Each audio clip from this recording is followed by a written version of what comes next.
everyone, this is Maggie from My Favorite Things. I wanted to talk to you today about the luxury addict tag that's been going around on YouTube luxury community. So the first question is, what was your first designer piece? My very first designer piece is something I still have, and it's this Coach purse that I got in my early 20s after I got my first job. And I was so proud of this purse, and still feels great. I haven't worn it for almost I don't know, maybe 15 years or so. Um, but I still have it, and it's still in fairly okay shape. There's no holes or tears, and I tell you the feeling. There's no other feeling like buying your first sort of expensive. I mean, this isn't like a Louis Vuitton or Chanel, but purse with your own money, and I was very proud of myself. Um, my very first like super high end designer piece is this Chanel. This is a vintage Chanel satin mini handbag. It does not have a little pocket in the back, but it's just a single flap, and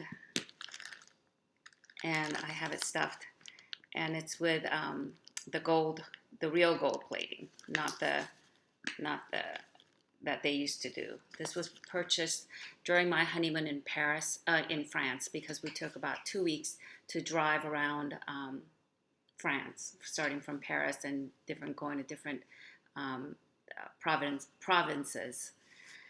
So we went to the Chanel flagship store and purchased it, and I thought this was so over the top. And what I should have done, well, I'll talk about that later in my regrettable purchase. But this is a Chanel handbag that I got, and this is one of the very first high end designer piece that I purchased, and that was in 1989. And it's still in great condition because I rarely use it.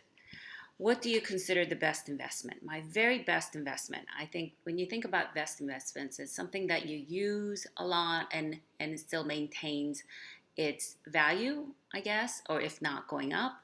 So when I've kind of framed it that way, it was very easy to see what my best investments are. My best investments, as far as any luxury items, that's name brand luxury, not like a necklace or ring that I just purchased or had it designed, is number one is my Rolex. I purchased this Rolex and my husband and I both purchased Rolexes at the same time for our 10th wedding anniversary. And we went to, I believe, Aruba was where we purchased it. And I wear it every single day. I never take it off. I can swim with it in the ocean, and recently, I mean, in hot springs, whatever. This goes everywhere with me, and I feel great every time I wear it.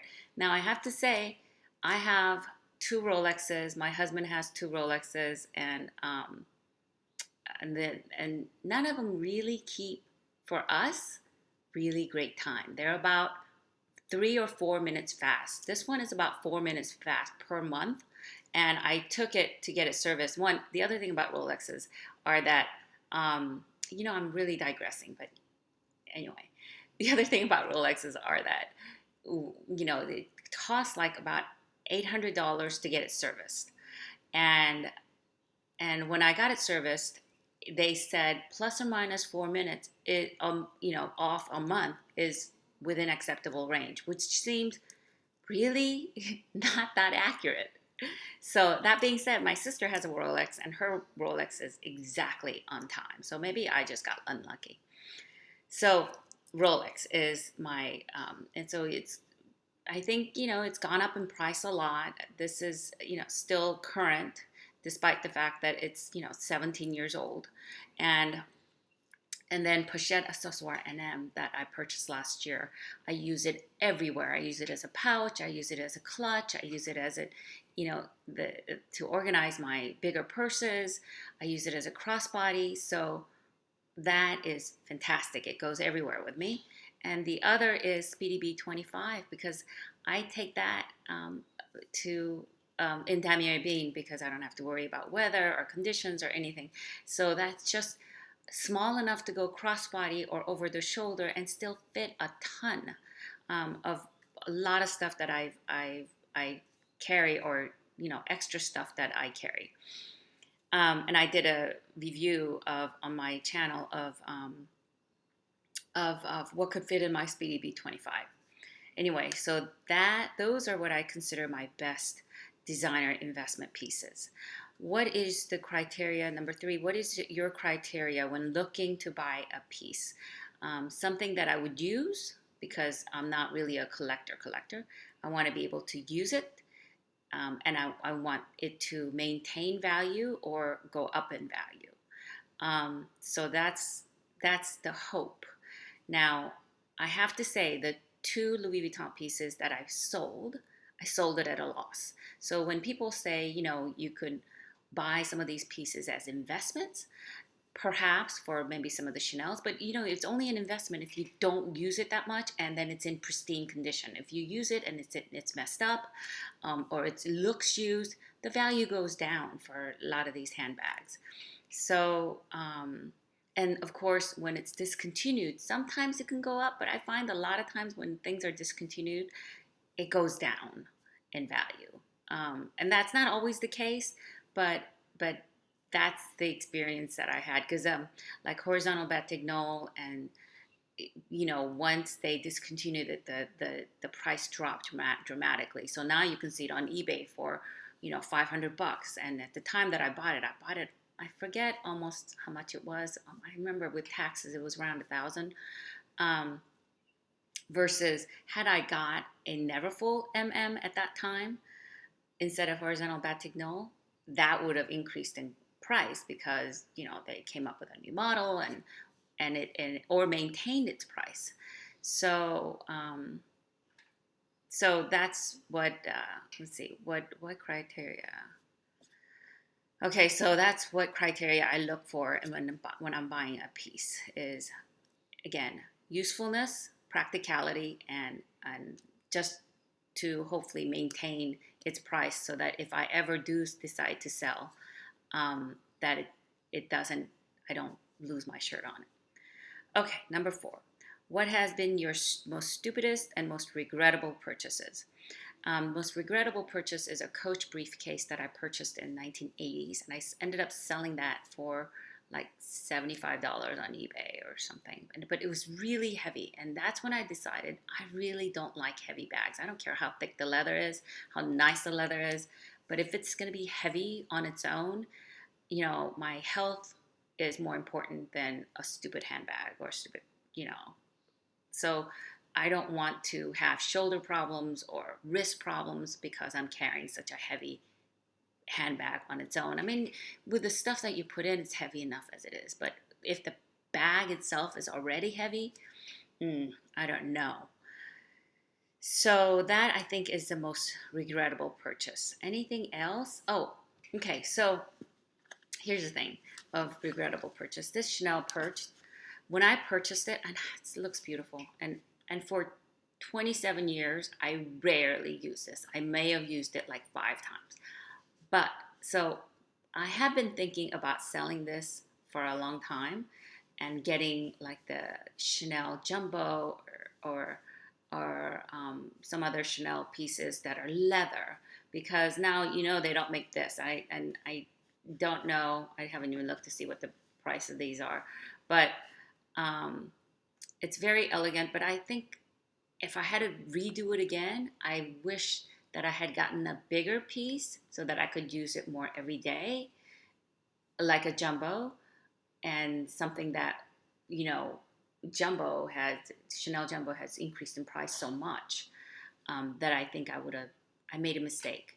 But at that time, I forget how much I paid, but there was a significant price difference between this and a jumbo. What I didn't realize is that this was going to be discontinued and it was seasonal, and jumbo was going to stay. And so that is what I regret. I wish I had purchased a different Chanel.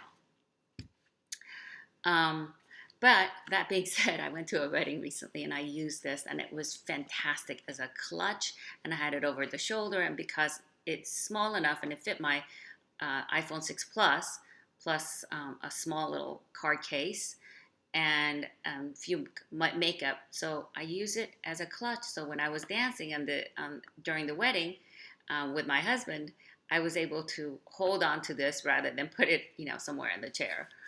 So, so I decided that this is worth keeping, and there will be occasions as I grow older when I when there will be occasions to use this sort of elegant piece. Okay, so next is let's see, if you have sold any of your luxury goods, have you ever had seller's regret? Yes, I've sold my Syracuse PM and to purchase my Speedy Bandolier 25, and I regretted that because I love that checkered white print, cream print, and I loved how it looked. And I didn't want to. I do. Okay, the reason why I sold it is because one, I didn't want to have too many bags where it was going to serve similar purposes. So in a way, I I shouldn't miss it, but that bag was so pretty, and I could wear it so many different ways, and it fit a lot. Now Speedy B fits more, so but it's just a different print, and I don't know. So I sometimes think about, oh, I wish I still had that, but that's okay. I go on. Let's see, what's the next one? Number, you have sold and luxury goods, have you had sellers regret? Okay, number 6. What is a piece that you think everyone needs or should have? I think the piece that everyone needs, nobody needs any of this because you can find a cheaper version of it. But if you're gonna say what luxury piece that you think everybody should have, um, is pochette accessoire in it, because there's nothing so light as that. I mean, there are handbags that are kind of like it, but it's heavier. Like the Coach has something similar, and it's a little smaller and it's heavier because it's made out of leather. The canvas makes it so carefree and so light, and that size is just perfect to put just the essentials. I can fit my glasses, a small little pouch for wallet and keys, and then my phone and like a lipstick. And it's good to go, and it's just light and easy, and it's just easy. So I think that's something that everyone should have if I was to choose one. The second one, if could choose and one more, I would say Speedy B 25 or 30, depending on your height, or depending, 30 is easier to get into. I mean, I did a whole YouTube video on it. So that's what I think. As far as a Rolex watch, as much as I love it, there are, the Seiko makes similar, waterproof watches and Citizens, and there are a lot of lower end watches that are just as good as this Rolex. So no, I don't think so. So I guess when I think about what is a piece that everybody should have, in terms of luxury items, I'm thinking of, is there anything else that's like it in other brands, in lower end brands? So that's why I would say Pochette Accessoire, and it's not. I mean, it's expensive for what it is. I mean, it's just canvas when you're paying $500, but it's on the lower end of Louis Vuitton inventories. Okay, what is a piece that you think is overhyped? There's there's several pieces that I think are overhyped, and I'm not going to preface this by saying, I don't want to offend anybody or anything like that. This is just my opinion. So, question was asked. So I would say Palm Spring Mini, I don't get it. I really don't get it. It barely fits anything. And it's a small little backpack, and I don't get it. And from what I understand, from watching YouTube videos and seeing it, is that the front pocket, it's just not that useful and hard to get into. And I really don't get it, and I think it's a phase, and I think it's going to go away. And the other one is Petite Mal. I also don't get that because it's so tiny. I don't even know if I can fit my phone into it. So I mean, you can fit so little. I really really don't get it. And so the other sort of in the same venue is any sort of nano super super tiny bags that they make in this super high designer. And sometimes people use these nano as a bag charm. I mean, I don't get that. It's like, are you so rich? Are you trying to say that you're so rich that you can afford this little thing that's sort of not useful and so as a decoration for your already expensive purse? I don't get it. Um, and what else? Oh, those monster puffs that are like almost $1,000 from Fendi. I don't get that either. It's so expensive and it has no function. I know it's cute, it's different, but there are a lot of cheaper versions of things. I mean, it's a decoration for your already really expensive purse. I actually don't understand. For me, those charms, those puff charms for especially for I mean, I might change my mind. I might love it later, but I certainly wouldn't spend $1,000 on it. Um, so those are what I think is overhyped, and I'm being absolutely honest. And if you like what I'm saying, great. If you don't agree and you have them, good for you. Everybody has their. I may like some things that somebody thinks is really stupid. So so that's just my opinion. What's next on your wish list? Next on my wish list, I would love to get something Chanel. Um, I'm looking at medium large or a jumbo. I'm thinking either probably in black, caviar. And I'm thinking for jumbo, I can't decide whether I want a single flap or double flap. I felt a double flap and I play around with it, and it's too heavy. And the single flap, I haven't played around with it because I haven't seen one. And I, but I also like the double flap organization of the double flap. Like the medium large, I like the organization of it and it's so convenient, but that's it's a little too small. I wish it was a little bigger. Like it just and I wish the chain was a little longer. So I like the medium large, but it's not perfect. And I love the jumbo, but it's too heavy. And so I don't know, but it is going to be caviar. It's probably going to be silver hardware because I don't want gold and have it rub off as I'm using it because I'm going to be using it. I'm not just going to have it sit in my closet. So that's it, you guys. I hope you enjoyed watching my version of Luxury Addict Tag, and I hope you have a great day. Bye.